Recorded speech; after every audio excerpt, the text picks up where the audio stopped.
Okay, so the windscreen is fitted and a suitable test, I think, for how well it works in touring conditions is a 2,000 kilometre weekend. So I've got a wedding to go to in Christchurch, so I might as well take the bike and see how that goes.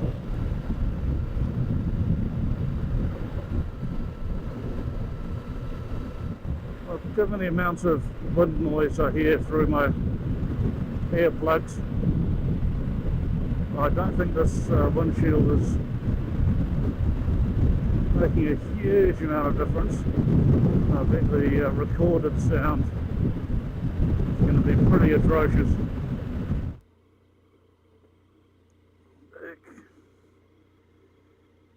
Lift it up a little bit, that's probably as much as I want.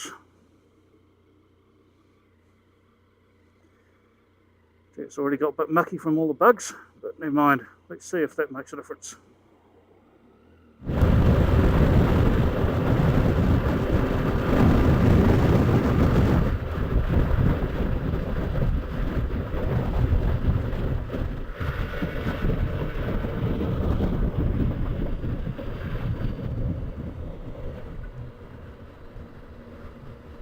Ghostbusters hearse.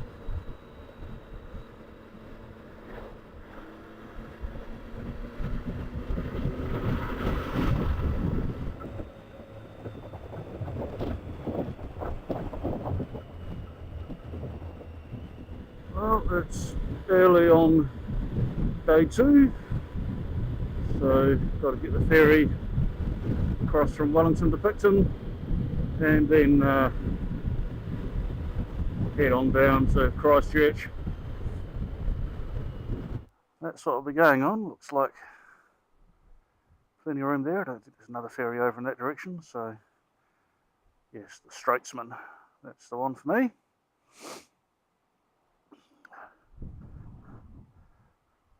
Obviously a good setup because the place they've asked me to wait is a no parking area. It's like, yes, just put your bike in there for a while.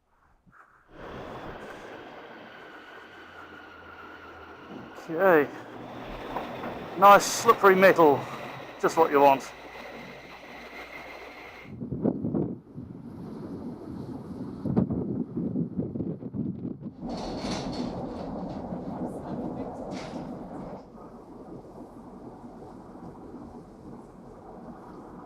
Picton.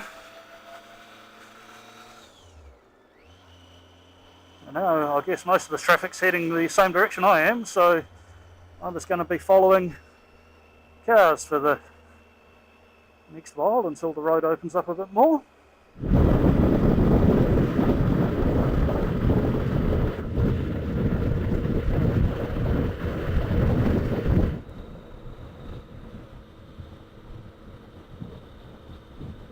Entering Seddon, which I think it was 2013. I may be wrong with that, but they had an earthquake of about 6.5 magnitude. That did a fair amount of damage, though it's not a hugely built up town. So people sort of forgot about the fact that this was the epicenter of the earthquake, because it did quite a lot of damage in Wellington, quite a long way away. So all the emphasis was on Wellington, and all people talked about was all the businesses shutting there and all the high rises now being unsafe. But this was actually where the main thing happened. Nice new section of road, you probably can't really see, but over there, nice new railway tracks, all newly bedded in and everything. And that's because in 2011, Kaikoura was hit by a 7.8 magnitude earthquake, which is huge. and I think huge is far too small a word to use. So yeah, it's devastated this area. You can still see, I'm sure, a lot of the scarring on the hills in the distance there is from the earthquake. All of the road along the coast here was closed because the hills just slumped straight over it, and roads were just eaten up completely. Massive gaps and massive amounts of damage. Railway tracks were just smashed apart, facing out into the sea because the land had sort of just disappeared. Other parts of the coast were raised up, either, I'm not sure if it was 3 or 5 meters. So what was the seabed is now dry land. So yeah, that was only a couple of years ago.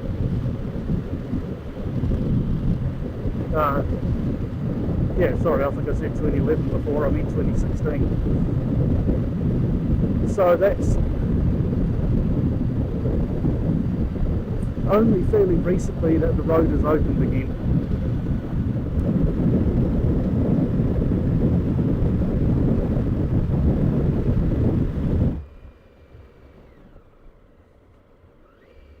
Colour of those rocks, I'm guessing this is a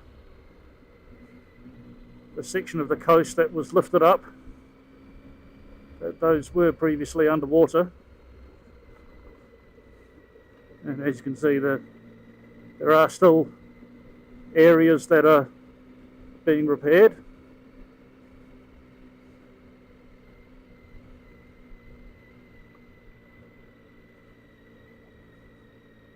Let's pull over and have a bit of a look.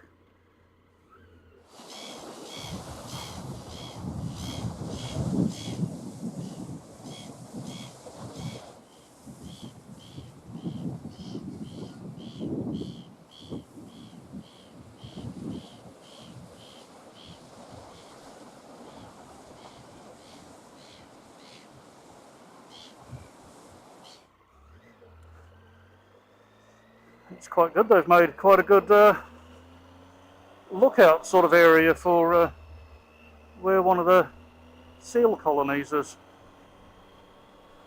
Bit of a shame that I can already see junk down there that the seals probably don't want to get near, but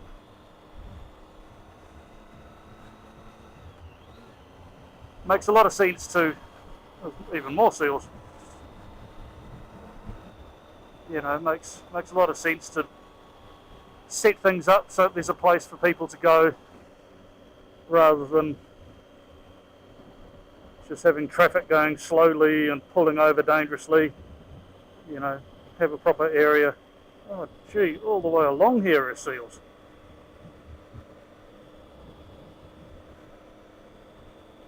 Oh, I think I remember hearing something about that was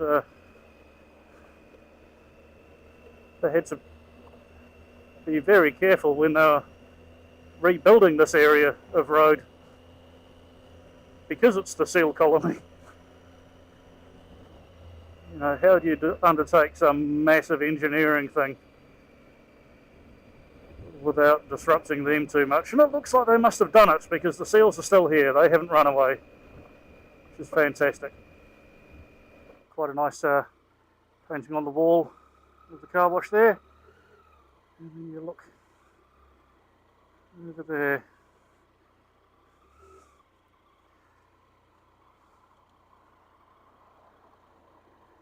Beautiful snowy hills.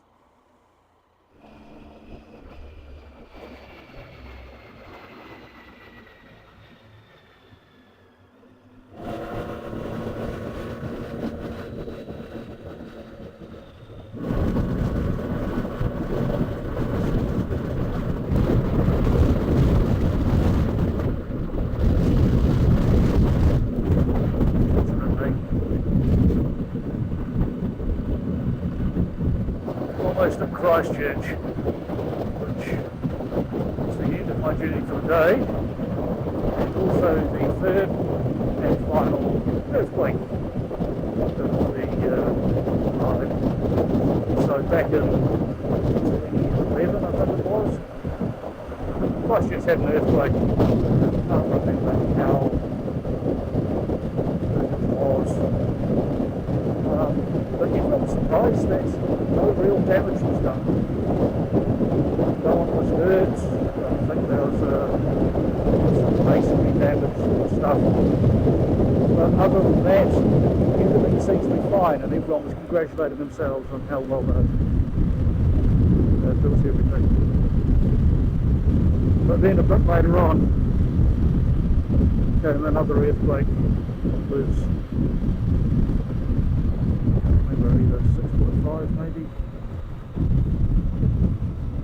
Whatever it was, the amount wasn't as much as the first earthquake, but the epicentre was pretty much directly under the city and was only 5 kilometres deep, which is haven't actually heard of any other earthquakes being that shallow. And that earthquake was bad. A number of buildings came down, masonry, frontages were falling down. There's images of, the front of the building collapsing for the past 185 years. It was just a horrendous thing. Most of the city centre was wiped out. A huge amount of the residential houses were no longer livable. As you can see, there's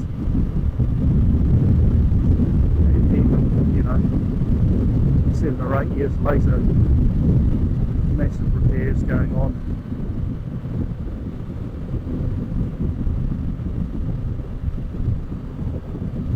It's one of the biggest disasters this country's had. It's still reeling from it. Aftershocks carried on for about a year afterwards, really. So not just the physical cost of damage and the cost of people's lives, but the nervous exhaustion and all the other mental ailments that go along with that from all the aftershocks. People sort of wondering, is there going to be another big one? And there were plenty of big aftershocks. Yes, so in this journey today we've gone through 3 major epicentres, or epicentres of major earthquakes, all that have happened in the last 7 or 8 years.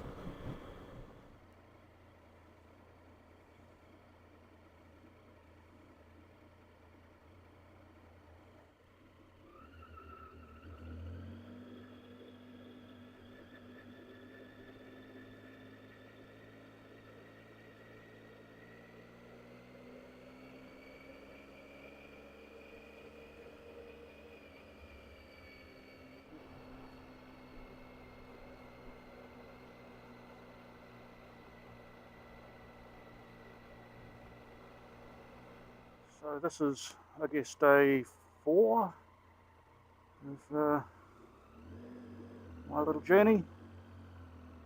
Yesterday was a day off, attending a friend's wedding and having a bit of an explore. So now heading back up to Wellington from Christchurch, evening ferry. Tomorrow, get the last little bit back to Napier, which is my standard journey. And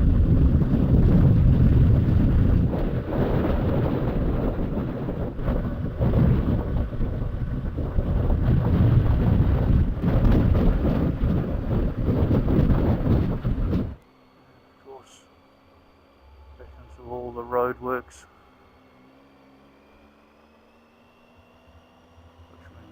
Backlogs of traffic.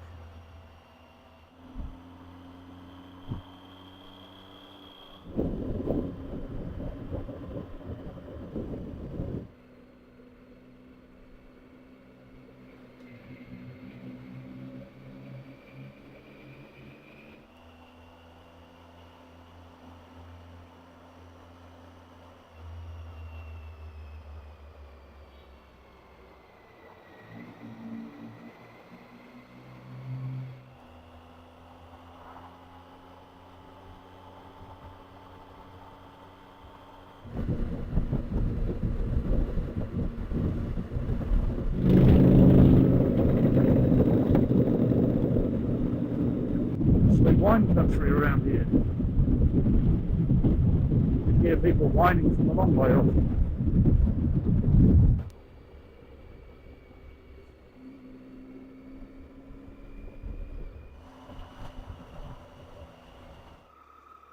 Cool, so first on board, and the only motorbike.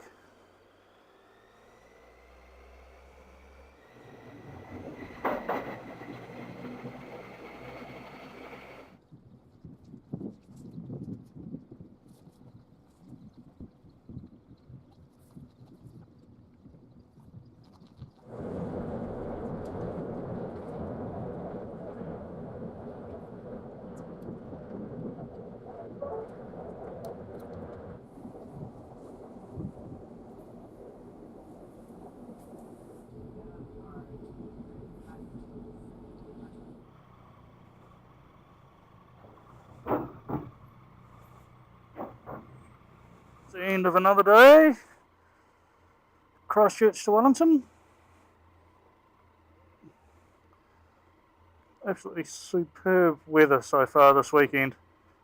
Long weekend, every day has been blue skies, perfect. So yep, just spend the night in Wellington and then just have a leisurely trip to Napier tomorrow. Day 5 of my long weekend, and overcast day. This is the worst weather there's been so far, but there's no sign of any rain over the entire country at the moment. So absolutely amazing time to have a holiday. And the bike has been going well. Tried a few different positions on the windshield. Having it low down didn't really work very well for touring, so I've now just put it up. It's pretty much its highest thing for this last little leg, just a few hours. See how that goes.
Alright, quick sum up. That's pretty much the end of the 2,000 kilometre ride. Spread over 5 days, so it's fairly relaxing. Not all of them riding. Bike went well, really comfortable. The new windscreen was better, but I think the only way I'll solve the wind noise problem is a helmet that actually doesn't have as much noise. But yeah, Napier, Wellington, Christchurch. Brilliant journey, there and back. Lots of different routes you can take. Fantastic, thoroughly recommend it for anyone who wants to go. So that's it, till I find the next trip to take. And the weather is still beautiful, look at that. Catch you later.